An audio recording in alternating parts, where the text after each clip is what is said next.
Pemirsa, diduga ada aliran dana besar milik Ferdi Sambo ke sejumlah pihak. PPATK sendiri tengah mengusut muara dari aliran uang tersebut. Lantas siapa saja yang terindikasi menikmati aliran uang Sambo? Berikut penelusuran tim Delik RCTI membidik pengabdi Sambo.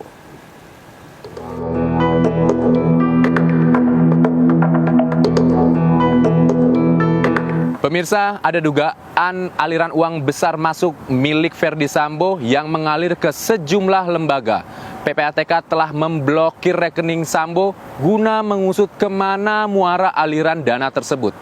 Lantas, siapa saja yang menikmati aliran dana Sambo? Bersama saya Daneswara dan Widya Bayujati, berikut liputannya. Kasus kematian Brigadir Yosua berujung pada pemberhentian tidak hormat terhadap Ferdi Sambo oleh Polri. Penanganan kasus ini juga kian menguak sejumlah fakta. Diduga demi memuluskan rekayasa terkait kasus pembunuhan Brigadir Yosua, Ferdi Sambo berusaha menyuap sejumlah pihak. Hal ini terungkap saat Menko Polhukam Mahfud MD memenuhi panggilan Majelis Kehormatan Dewan atau MKD DPR RI pada 25 Agustus 2022. Dalam pertemuan tersebut, Mahfud MD mengungkapkan bahwa Ferdi Sambo menghubungi sejumlah orang, termasuk anggota DPR terkait kasus pembunuhan Brigadir Yosua. Meski demikian, Mahfud menolak menyebutkan nama anggota DPR yang dimaksud.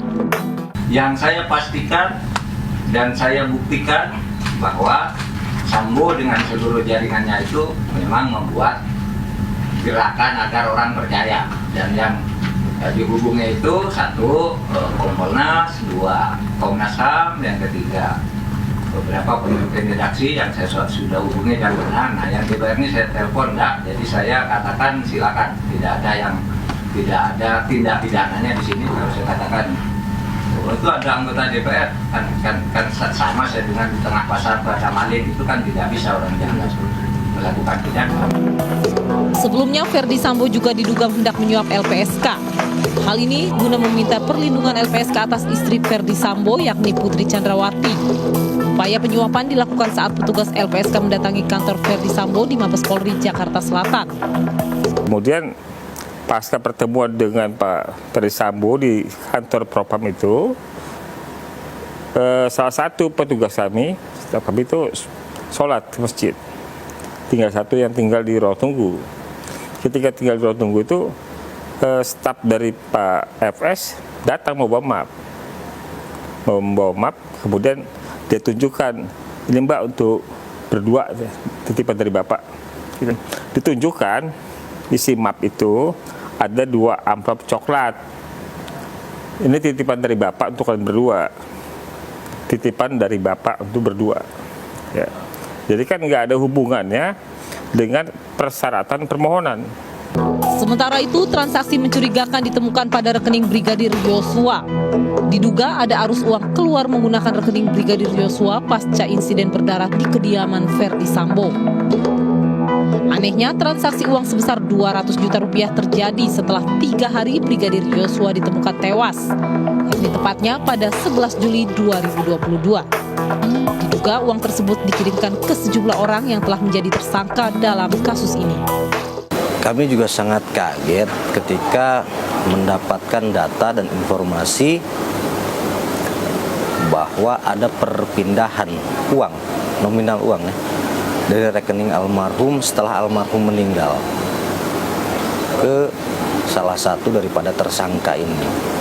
Namun setelah meninggal seharusnya tidak bolehlah ada perpindahan secara ilegal tersebut, karena yang berhak adalah cuma ahli. Menanggapi hal tersebut, pihak PPATK sendiri telah mengambil tindakan dengan membekukan rekening yang diduga terdapat transaksi mencurigakan. Selain itu, pihak PPATK juga tengah menelusuri arus perputaran uang tersebut. PPATK sudah membekukan beberapa rekening ya terkait dengan korban ya, dan sudah lakukan koordinasi terus dengan pihak penyidik, dalam hal ini Barreskrim Polri. Tentu dengan pendekatan follow the money sebagai tugas fungsi kewenangan PPATK melihat ya uang itu berasal dari mana, dibuat kemana, ya kan, yang ada di situ masuk dari pihak-pihak mana saja gitu.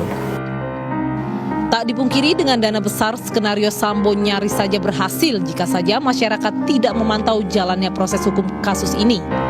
Terlebih sejak awal masyarakat sendiri telah aktif memantau jalannya kasus ini. Melalui media sosial, netizen bahkan berhasil mendorong kepolisian untuk membuka kasus ini secara terang benderang.